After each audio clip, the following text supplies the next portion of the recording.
Hi, welcome back to Therapy Designs. If you're new to this channel, my name is Kelly, and this channel is all about creating print-on-demand designs using Canva.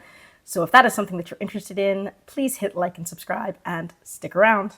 So in today's video, I'm going to show you how you can create this style of design right here.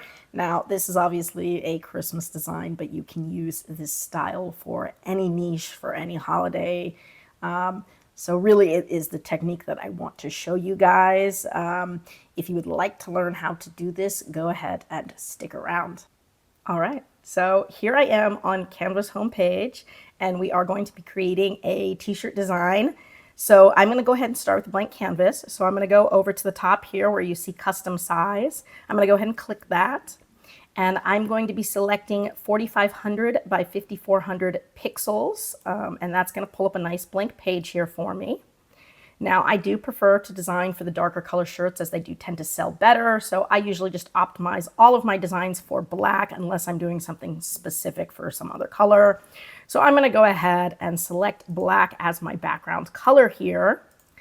And today we are going to be doing a design style that I have seen quite a bit on Etsy. It is sort of a, like, I don't know how to put this.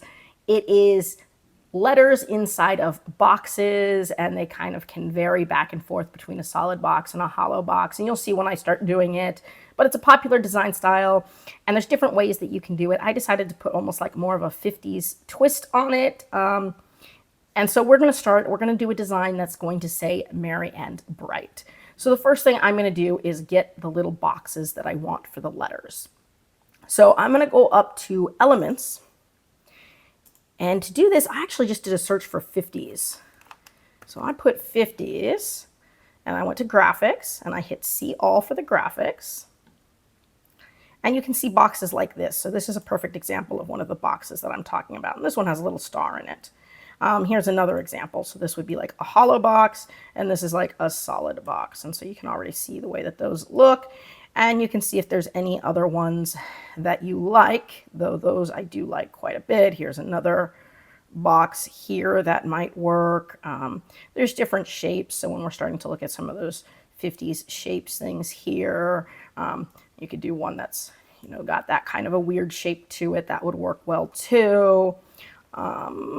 See if there's anything else that would work really well. I mean, I suppose you could do something like this for the solid. We are looking for ones that are both, the solid ones, which would have like a solid center, and then ones that are more hollow.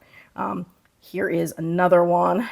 This one looks almost, is it identical to this one? It's pretty close. This one has a different little diamond in it, but they're pretty similar. And of course you can change the colors, which is what's most important to me. Here's another weird shape one here, and you could use something like that as well. So any of these shapes would work really good for what we're going to do.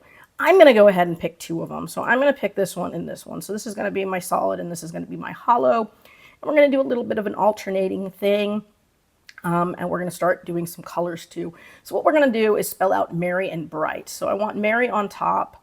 I'm going to put the word and in the middle, and then I'm going to go ahead and spell out the word bright at the bottom. So to start with, we're going to go ahead. I'm going to have to shrink this down just so that we get enough to fill the right size. So roughly something there. And of course I might rotate these so that they kind of fit together well. And so you can rotate them, flip them, anything like that. So you can sort of see the way that that's going to look going across. So we're going to keep going here. I'm going to do another one. So I'm just going to hit Control D, by the way, to duplicate it. And then I'm going to go ahead, make these kind of flipped different directions. I can rotate them like that, or I can go ahead and just do a complete flip. So I can flip vertically or horizontally there to give it a different kind of look. So if I did something like that, maybe we'll do the solid one. I'll hit Control D and I'll flip that one over, maybe a little bit more vertical, so it goes there. And then I'm going to need one more. Maybe I do this one again. I hit Control D. Maybe I flip this one horizontal, and so I make it more like this. And so we can see how those are kind of all going in different directions. And I'm going to kind of squeeze them together if I can. I'm going to have to make all of them a little bit smaller. Now that's okay. To make them all smaller so that they're even, the easiest thing to do, by the way, would just be to take this whole thing and group them together. That way when I shrink them down together. So whenever we're trying to shrink a big group, but we want them to stay similar in size, that is going to be the easiest thing there.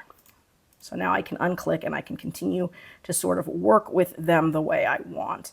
And again, I can sort of angle these however I think is going to work best. And we can make some a little higher, some a little lower. I want them to be, generally speaking, on a straight line, but there can definitely be some variations here. So, I mean, so far, maybe I do something a little bit more like that. Maybe this one comes up a little bit. I'm not sure that I like the way that that's angled there. Maybe I'm going to flip it back. So there's a lot of playing that's going to go along with it too, to get it exactly as you're going to want it. But something, you know, relatively similar to that. And then we're going to do a bottom line. And so bottom line, again, very similar. And these are all kind of random, so you can choose whether you want it to be, I guess, a little bit more evenly spaced, whether you want solid or whether you want hollow. So there's going to be a little variation. I'm going to shrink this size down just a smidge because bright is going to be a slightly longer word. So I'm just going to start bringing some of these over, shrink them down just a little bit, and then I'm going to go from here. And I think I'm just going to kind of do some alternating stuff here with this one. So I'll make sure that they get nice and close together. I'll do another solid one. Control D, let's do that. Let me flip this one here, maybe like that, and solid, and then maybe another one of these. And again, I can play with how I'm going to want this to look. Horizontal, something like that, and then one more. Oops.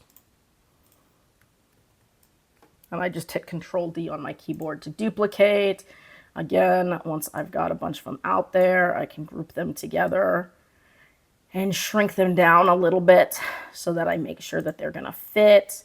And now I'm just going to play with that alignment again. And I might have to angle certain ones different directions. Just depends kind of what I want to do to make them look like they more or less fit together, you know, nicely. And I might want some to be a little higher, some to be a little lower. You can see how we can just go ahead and start playing with this. So I played around a little bit to try to get these sort of lined up and fitting together in a way that I thought looked good. So they fit together kind of, again, like a puzzle piece, sort of. So we don't want there to be too big of gaps or anything that looks too uneven. I also want them, even though they're a little up and down, to be relatively on a straight line. So if I pulled up my rulers and guides and hit Shift R on my keyboard, I could drop a line down to make sure that they're relatively lined up pretty straight. So again, there's jagged edges, but there's nothing like a dramatic, you know, dive down or, you know, big V or anything like that. So they go relatively straight across. So far, so good. I'm liking the way that that looks. Next step is going to be to pick some colors. And so you can do any kind of colors you want for this. You know, it depends whether you want to go a little bit more Christmassy, a little bit more, I guess, retro 50s, because I kind of did the 50s style with it. And of course, you can use this technique for anything. I'm showing you this on a Christmas design, but really it's the technique that I want to show you in most of these videos so that you can then use these techniques to create other designs in any kind of niche that you want. And of course, with any sort of box style, so you don't have to do the 50s box style. You can do regular rectangles or squares or whatever works for you once you kind of understand how to do the basic technique. So I'm going to use, you know, just some cute colors here. Let's go ahead. We're going to do some pinks here. So I'm going to start off with, I'm thinking a nice light pinkish color. Something, I don't know, we'll play with it a little bit, but let's go ahead and I'm going to make that all nice and light pink too. And the star I might make Depends if I want to do this on a dark shirt or a light shirt there, but I might go ahead and make that star white, so that looks pretty cool. Okay, next, let's go ahead. I'm going to do maybe a bluish color.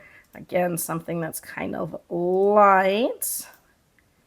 Maybe something a little bit more in the teal zone. I like that. Maybe even a little bit more teal.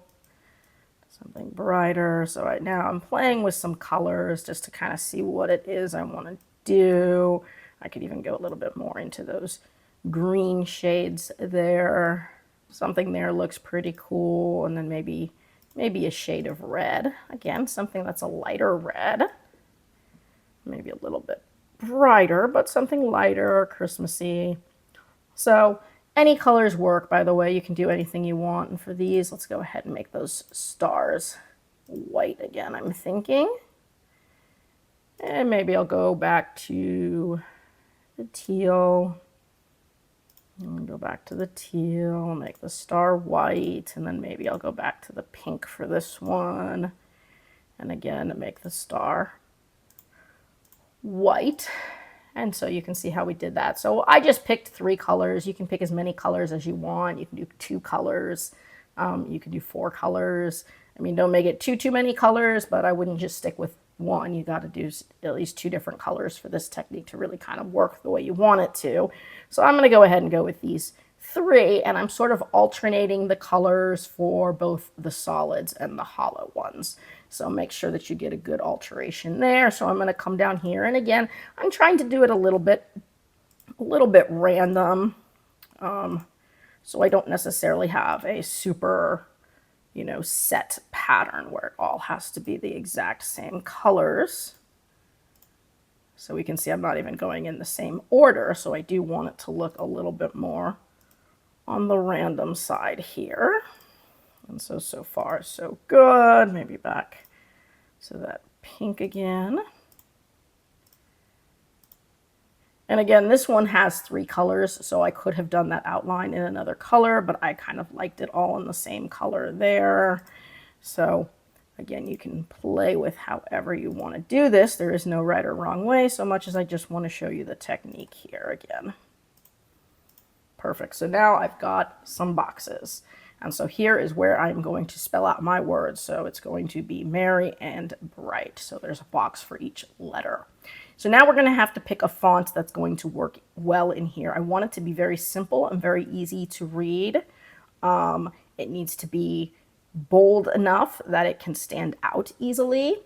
And so I'm just going to hit T on my keyboard. We're going to do 1 letter at a time, and it is going to be in caps. So if I'm starting with this M, the M is going to go here. And I want it to be black here. This is all going to end up being cut out. So here is my M. And so let's go ahead and pick a font. And really we can do any font that we want. I want it to be something that's going to be a little bit more narrow and a little bit more bold. That way I can stick it in here and make it, fill the space pretty well. So I looked around at narrow fonts and at bold fonts, and I ended up coming up with one that I like to use a lot. Let's see if I can find it. The Bernoulli condensed. So there's condensed and there's semi-condensed. I think I went with the condensed one here. That way I could get it nice and big and still fitting well inside of here. So something like that. And I'm going to use my arrows on my keyboard to try to move this over. And so it's just kind of moving it 1 pixel at a time. That way I can really make sure it gets centered in there and I can get that size looking really good. So I think that is probably going to be a really good font and a really good size. So once you've nailed down the font that you want and the size that you want, now we're going to sort of repeat for all of the letters. And so an easy thing to do would just be to hit Control D, right? Move this one in here. The next letter is going to be E. Now in order to see this E, we are now going to make it the same color as the box. So I'm going to make it teal. And again, oops, thought I had that as an E. And we're going to use our arrows to kind of move this E wherever it is we want in the box, something like that. Now you can play with the angle too. So if you wanted the letters to angle with the boxes, you could do that as well. I'm actually going to keep the letters straight up and down, so it's going to be a lot easier to read than if the letters were angled. So even though the boxes are angled, I'm going to keep the letters pretty straight, and that's how I think I'm going to do it. And so I'm just going to keep going. So E, I'm going to hit Control D. I'm going to bring this one over here. E is going to become R. I'm going to change this color to that red color there. Oops, it's giving me trouble. And so you can already see that the way that we're going to do this. And so I'm just going to do this all the way across for all of them, okay? And anytime we're doing one of the solid boxes, it's going to be black. Once I get down to the smaller boxes, obviously I'm going to have to change the font size because these boxes are smaller than these. So we are going to have to go ahead and shrink it down a little bit. So again, you're going to find the size that you want. And once you find the size that we want, we're going to use that size across for all of these. It may be quite a bit smaller than the other one because the boxes, again, are quite a bit smaller. And so that looks pretty cool there. I think comparatively, it looks like it's about the same size within the boxes. I'll bring that one up a little bit. And so from here, we're going to just copy this size over. So I'll hit this one, I'll Control D. I'm going to bring this one over. This is going to become an R. I'm going to make it black, and we're going to continue down through the bright as well. Okay, so once you have it looking like this, make sure you take your time at this point and make sure everything's lined up the way that you want it. Make sure the sizing of the letters is as you want it and that everything is fitting together really nicely, because at this point, what we're going to do is we're going to save it and do a background remover on it so that we can kind of hollow out all the black spots. And so after we do that, there's not really going to be any changing it. So make sure that you do have it, you know, looking more or less how you want it here. Now, to ensure that we get rid of most of the black, I'm going to actually shrink this down so it's a little bit smaller in the page, because I really want to make it clear that the black is the background color. So I'm going to shrink that down in the page, and I'm going to go ahead and add another page here too. So I'm just going to title this top one Mary, and we'll just go ahead and put first, like first draft, or however you want to title it, doesn't matter. So we're going to go from here, we're going to hit share, you're going to hit download. Now for this, you don't want it to be a transparent background. You need that black background so we can do the background remover. So we're just going to go ahead and download. Now do make sure, by the way, that the black that you used in the letters is the same black as you have for the background. So you don't want two different shades. So all of these blacks should be the exact same color of black so that when you do the background remover, it makes it, you know, as easy as possible to work.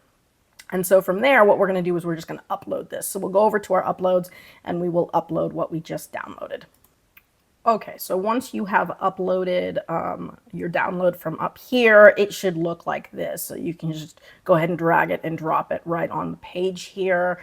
By the way, if we have more than one page, be sure to select page 1 so that you don't end up with a zip file with both pages on it. So if you're having trouble, that could happen. So always just select the one page that you want.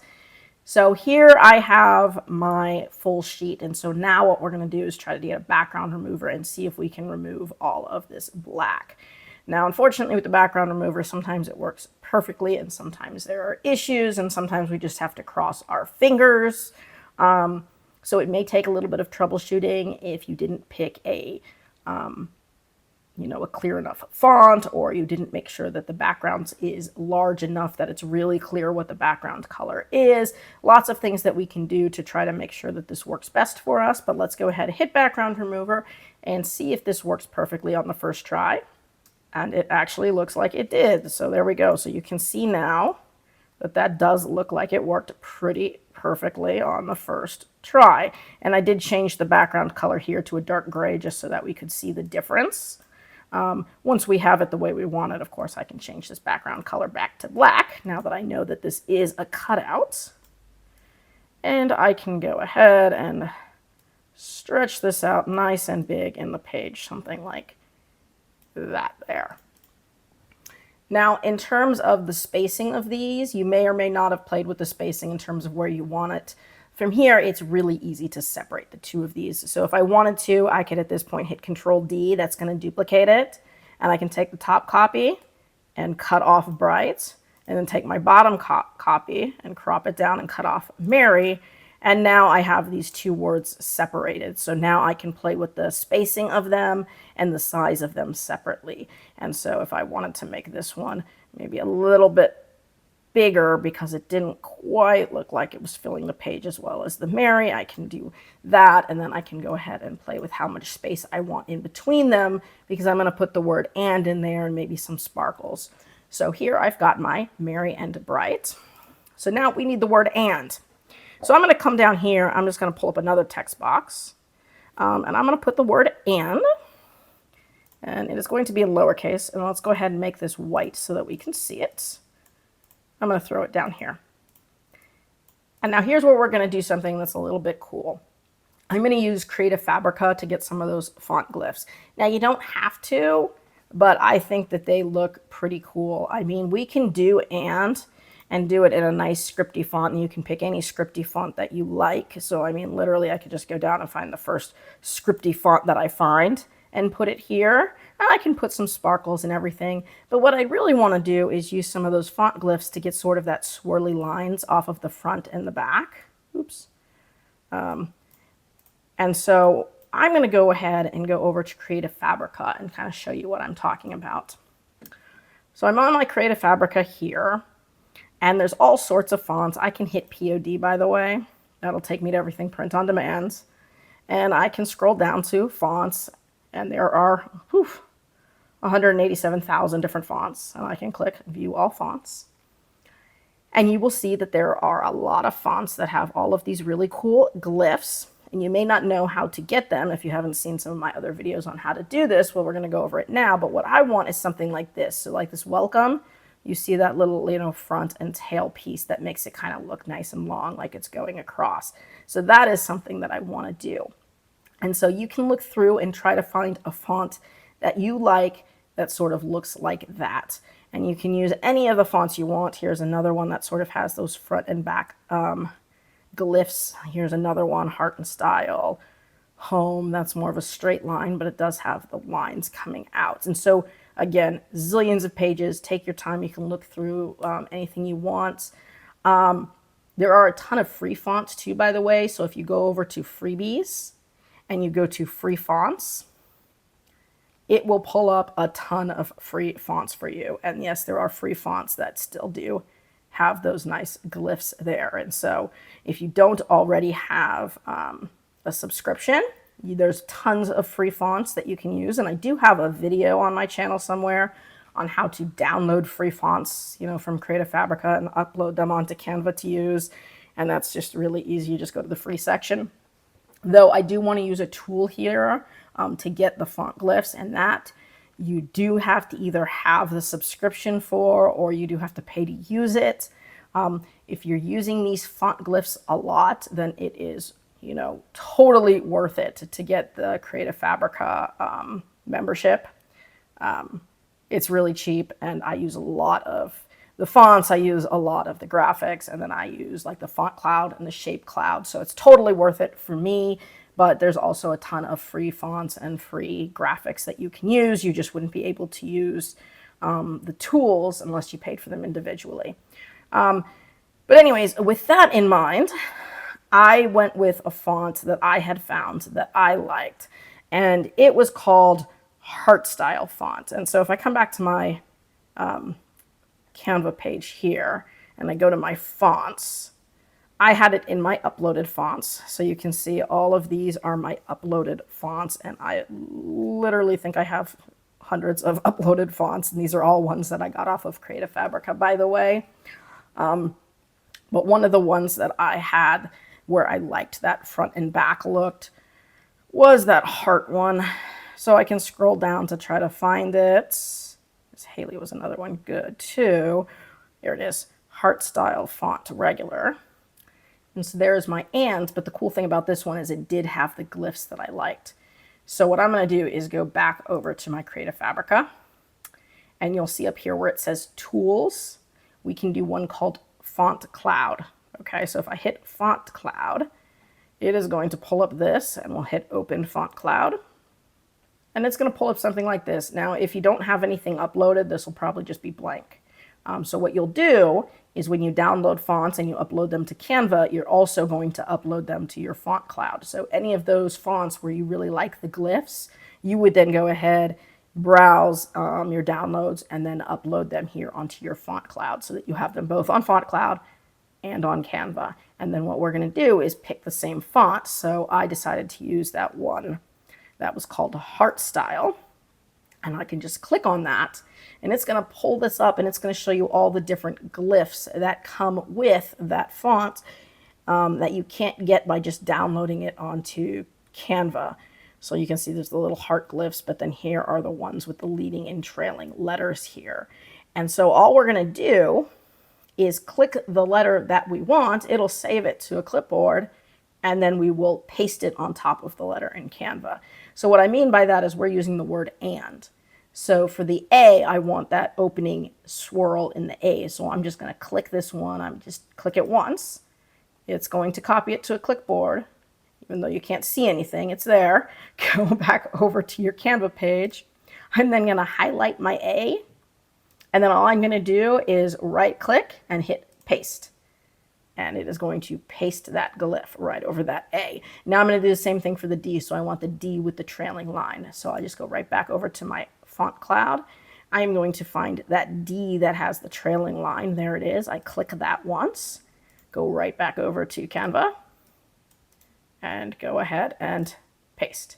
And there I have my and with the nice swirly lines forward and backwards. And so you can see the way that that looks there. And that's pretty cool.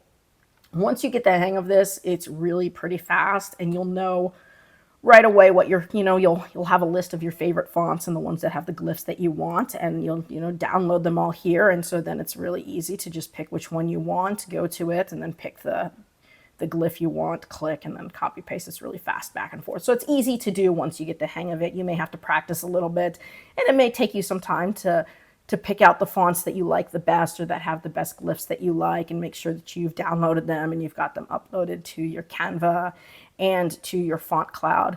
But once you do it, it is a really cool tool, and it can really create more unique designs that other people might not have if they're not using the font glyphs. And for certain designs like this, it really, I think, kind of makes the design to have those little lines there. And I'm going to be showing you another video, I think, next week that has these same kind of glyphs to it too. And so definitely worth checking out. I do have a link in below this video for Creative Fabrica too. So if you don't have it, you can just click on that link and it'll bring you here. Like I said, it's worthwhile. If not, definitely check out some of the free stuff that it has too. So I'm going to go ahead and jump back over here to my Canva. And so now my design is almost done. I'm thinking maybe putting some little flourishes. So just like we've got some of these little sparkles here, I'm thinking of just throwing some easy little sparkles in here too. So I can go back over to Elements. I'm still on my 50s. And of course, 50s are filled with those little sparkles. So I can pick any of these little sparkles that I think look cool. So for example, the very first one. And we can go ahead and pick any of the colors we want. So maybe we pick that pink. And we shrink it way down. And maybe I put one here, and maybe I do a couple copies of it. By the way, oops, let's see if I grab that. I'll hit Control D, maybe do something like that. So I'm getting a little bit of a mirrored image to it. See if I can find some more sparkles that might be a little bit different. Of course, there's all sorts of these different shaped ones here that kind of look good. Here's a 3-color one, and if I wanted to, I could match all 3 colors here from my design.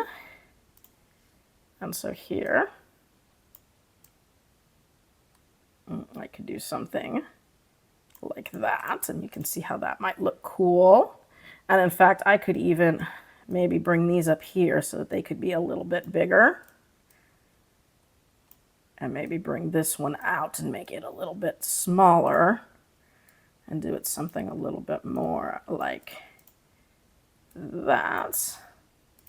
Go ahead, hit Control D here, and I can do something like that there. I can flip this too so that it's a little bit different, and I can angle it and resize it and stuff like that so that it looks kind of cool. In fact, maybe I want it like, how is this gonna fit the best? So something there looks kind of cool. Again, just sort of playing with it. And you can always use those arrow keys on your keyboard to move it very small amounts if you want to make little micro adjustments there. And at this point, it's going to be a lot of just sort of playing around, filling the space up. You don't need it to be too full, but a couple little flourishes here and there are going to look kind of cute. Again, lots of these different shaped ones that have a little bit of a background to them.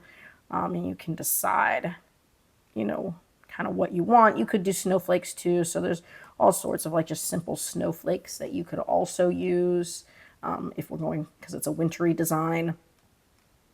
So play around and just sort of fill the space up, you know, as you see fit. So I played with it for a little bit and, you know, just put a little flourishes here and there. So I did a couple different flourishes and a couple different sizes, and then kind of just incorporated these colors here. And so this is the basic design. It just says merry and bright, and it's just sort of kind of that little bit of retro 50s style. But it does show you how to do that cutout technique. And so you can, again, you can incorporate this into anything. So this could be any words that you want, any colors that you want, any box styles that you want. So it doesn't necessarily have to be 50s. It could just be regular rectangles as well. But I did want to teach you this technique. So once you have the design the way you want it, we're just going to go ahead and title it. And so I can just go ahead and put Merry and Bright cutout. And then I can go up to share. I can hit download. It's going to be a transparent background. You want it to be a PNG. And then we're going to go ahead and select the page we want, which is just page 2. And you hit download.